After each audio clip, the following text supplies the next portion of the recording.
자, 오늘 아침에 매경을 보면 우리은행이 자체 내규에 PF 사업 등에 대해서 관여하지 않는다라는 그런 것 때문에 박영수가 이사회 의장까지 한 우리은행이 이 PF 사업을 하지 않고 하나은행에서 했다 이러는데, 실제로는 이 검찰 조사에 의하면 그게 아니라 대장동 투자가 부적격하다 라고 우리은행이 심각함을 느끼고 막판에 발을 뺐다는 겁니다.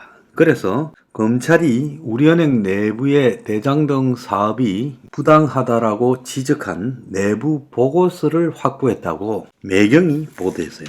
자, 그 내용을 보면 이런 의미가 해석이 됩니다. 이재명이가 했던 대장동 사업이 은행의 자체 조사에서도 이런 소수가 떼돈을 버는 부패한 사업에 참가하면 안 된다고 문제가 생길까봐 발을 뺐다는 거예요.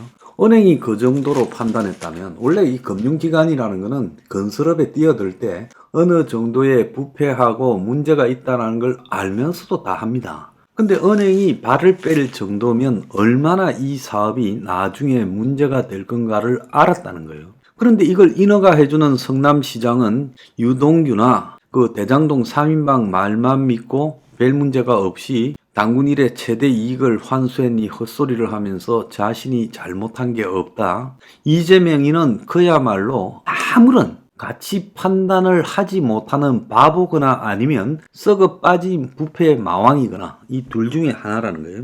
이 우리은행 내부에서 당시 대장동의 사업 구조, 이렇게 얼마 수익이 들어와서 비용 얼마 지출하고 얼마 남는다라는 이런 사업 구조가 대장동 일당 3인방 김만배, 정영학이, 나무기에게 지나치게 이익이 돌아가도록 설계됐다고 보고 참여하지 않기로 결정했다는 거예요. 자, 어지간히 박영수가 압력을 넣었을 건데 이사회 의장이 압력을 넣었는데도 우리은행이 발을 뺄 정도였다면 나중에 큰 문제가 생길 거라는 걸 실무선에서 다 알았다는 거예요. 당시 우리은행의 사업 참여 부적합 취지의 보고서가 작성되어 있고 이를 관련 부서들이 둘러보고 이걸 안 하기로 결정했다는 거예요. 보통 은행이나 정권사 같은데 프로젝트 파이낸싱에 참여할 때는 리스크 관리위원회가 있습니다. 여러 부서의 담당자들이 그 리스크 관리위원회 위원장한테 보통 사회이사 이런 사람이 맞는데요, 의견을 올려요. 그러면 은행의 금융기관의 전문가가 아닌 사회이사가 좀 대강은 알지만은 거기에 대해서 사업에 참여합시다 하지 맙시다라는 거는 은행 직원들이 시키는 대로 대충 따라가게 돼 있어요. 자, 그런 상황에서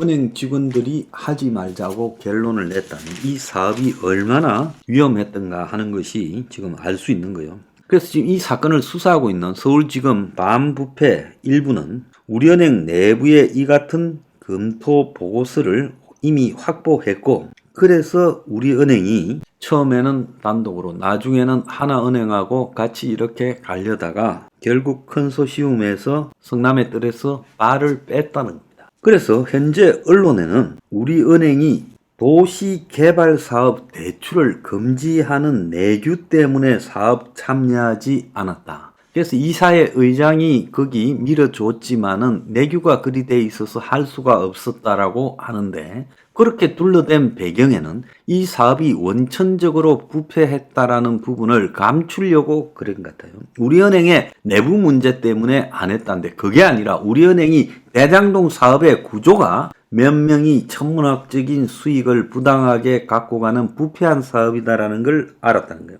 도시개발 사업의 우리은행 내부 규정이 아니라 사업의 위법 가능성을 인식해서 안 했다는 거예요. 도시개발 사업 대출을 금지하는 내부 규정 때문에 철회했다라는 것에 대해서 검찰이 의문을 가지기 시작했고, 애초에 대출이 불가했다면 아예 내규를 보고 이건 할 수 없다고 해서 대장동 관계자와 은행 실무자 간에 박영수 사무실 등에서 계속 만났다는데 이런 게 필요조차 없었을 거라는 거예요. 자, 이게 이제 어디서 나오는가 하면 2014년 대장동 일당 모임에 박영수가 참석했다, 이렇게 지금 이야기가 나오고 있어요. 2014년 11월에 박영수 변호사 사무실 인근의 중식당에서 지금 박영수 그리고 또 이 대장동 사업을 뒤에서 실질적으로 주무른 양재식, 박영수 밑에서 특검보를 했지요. 이들하고 또 대장동 핵심인 남욱 정영학이 그리고 남욱이가 성남도시개발공사에 심어놓고 저것끼리 무관도 같다고 했던 정민용 변호사 등이 다 참석하고 여기에 하나은행, 우리은행 부장급 관계자 그리고 양재식과 그 밑에 명모 변호사까지 있었다는 거예요. 정민용이 남욱의 쫄병이자 남욱이 이제 대장동 사업을 해먹으려고 성남도시개발공사의 팀장으로 꼽아는 유동규가 도우고 그랬겠죠. 그래서 정민용이가 성남에 있는 성남도시개발공사 사무실에서 오느라 약간 늦었던데 늦게 온 정민용이를 남욱에 친한 대학 후배라 했고 식사를 마치고 우리은행 관계자와 대장동 일당이 정 변호사를 두고 무관도 영화를 찍는 것처럼 공사 안에 우리 사람을 집어넣어 놨다. 자, 무관도가 경찰은 조폭 조직에, 조폭은 경찰 조직에 각자 스파이를 심어 놓은 거죠. 그래서 우리은행 이사회 의장이던 박영수가 2014년 11월까지 대장동 컨소시움에 우리은행이 관여하도록 영향력을 행사했고 그리고 양재식은 실무적으로 더 초기부터 깊숙이 박영수 지시를 받아 참여했고 이렇게 지금 돼 있다는 거예요.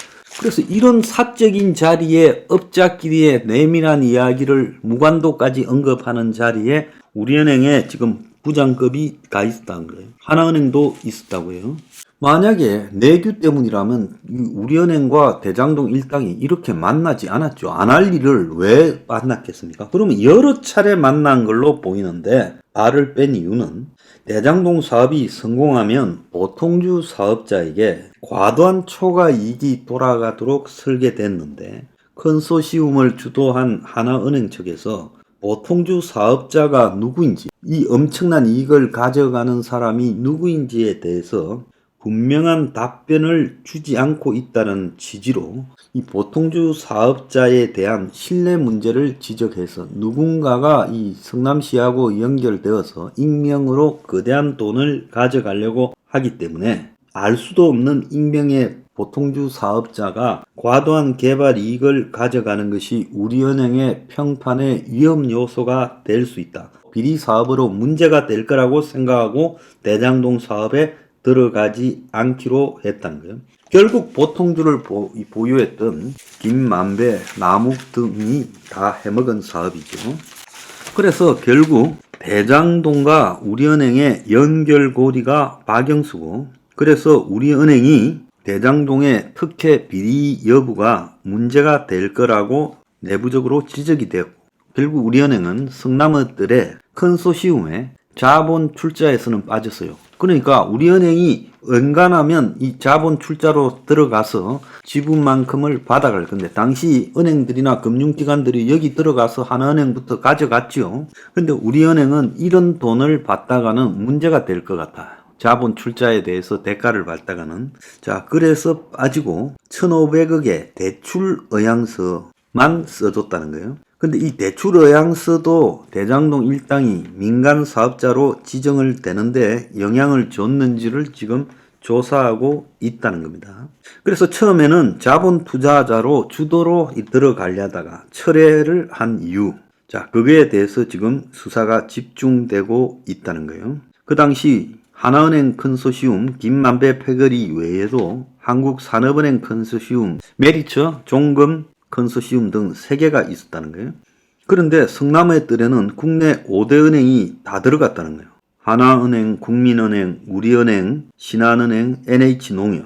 그런데 공모 당시 일주일 전에 설립된 화천대유에 5대 은행이 다 참여하게 된 것은 분명히 누군가 압력을 넣었다. 그래서 성남의 뜰 지분 구조를 보면 우선주는 성남도계공, 하나은행, KB, IBK 기업은행, 그리고 동양생명보험, 하나자산신탁이 보통주는 화천대유와 SK증권. 자, 이 SK증권이 들어간 것도 키넨 파트너스와 연관이 있다는 거죠. 최태원이 동생 최규원이가 하는요.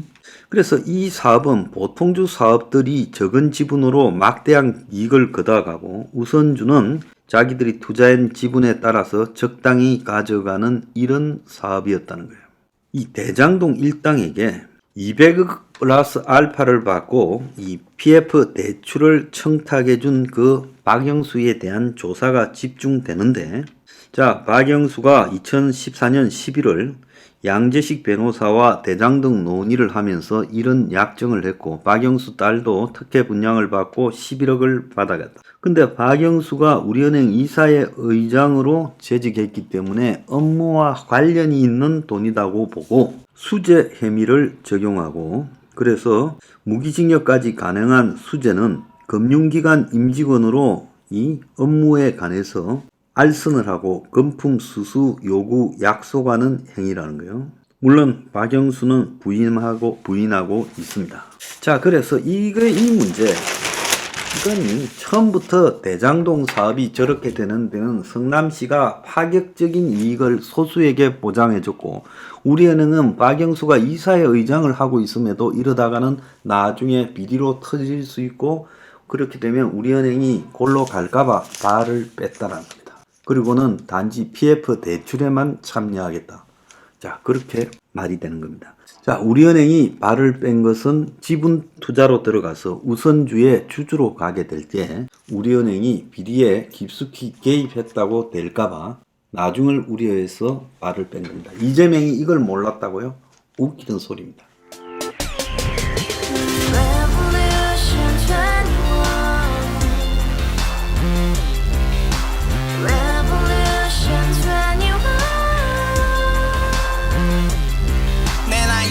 월세 30 코인빚만 300 서울에 온지 벌써 10년 아둥바둥 버텼지만 여전히 난 반지 하에 제왕 곰팡이 연문제약 내비랑 깡통망통 완전히 폭망 고시원 창문만큼 작아진 내 꿈 연애 결혼 내 집 모든 게 헛꿈 1년 전 떠난 여친 울며 말했지 같이 살자 평생 가본 게 꼬꼬꼬라지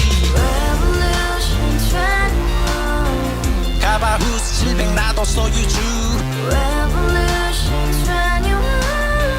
가바후스 700 나의 소유주 택시기사 우라부지 마트캐셔 우라무늬 우리 집안 다 털어봤자 후줄 그래 개선민 내 미래 거기서 팍 끝난 거지 팍더 이상 노력 따윈 괴물이 스펙 찾아서 말리 비오는 날 알바 잘려 맨날 학원 날 개쳐 발려 밤비 내리는 양화대교 홀로 걷고 있을 때 현수막에 아로 새겨진 평당 700짜리 아파트 다같이 소리 질러 혁명 21 가바후스 700 나도 소유주 가바후스 700 나의 소유주 Together in the house, brand new day, and your dream had just begun. Revolution 21, only open happiness. 너의 곁에 내가 영원히 함께. 지금까지 정치인들 입만 열면 찝찝찝 개소리 멍멍멍 쳐다